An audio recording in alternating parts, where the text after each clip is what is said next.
Mä palasin eilen mumon kanssa mökiltä ja sitten siinä oli ollut aika pitkä aika, jolloin se ei ollut syönyt mitään. Me jopa koitin mökillä antaa sille vähän jauhelihaa, kun selvisi, että se voisi tavallaan toimia mahdollisesti hätävararuokana, kun ei ollut mahdollisuutta kuljettaa niitä pakastehiiriä sinne ilman, että olisi kylmäketju katkennut, niin tuli vähän pidempi paasto sitten.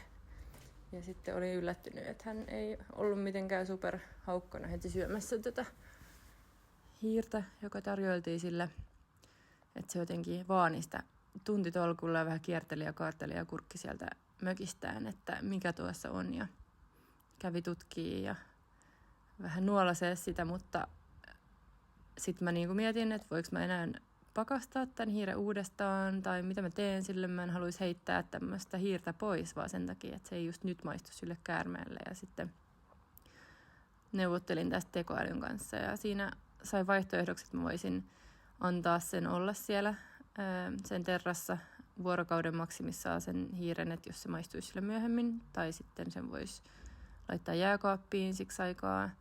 Ja mä en kyllä mielellään laittaisi sitä hiirtä jääkaappiin, missä on kaikkia mun omia ruokiani. Se kuulosti ällöttävältä.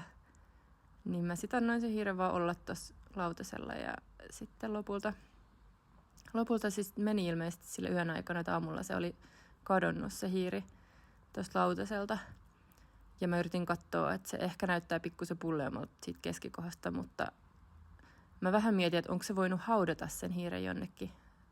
Silloin on tämmöisiä tunneleita tuolla sen terraariossa, mitä se on kaivellut, että mitä jos se onkin kaivannut sen jonnekin tunneliin ja jättänyt sen sinne.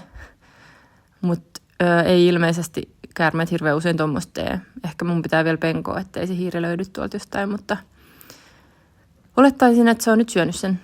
Mahtavaa. Siis aluksi oli niin ällöttävää aina tämä ajatus tästä syömisestä ja hiirten sulattamisesta, mutta nykyisin on vaan silleen, että ihanaa, että se syö, että se on tavallaan merkki siitä, että se ei ole liian stressaantunut ja on ehkä sitten tarpeeksi terve sen perusteella.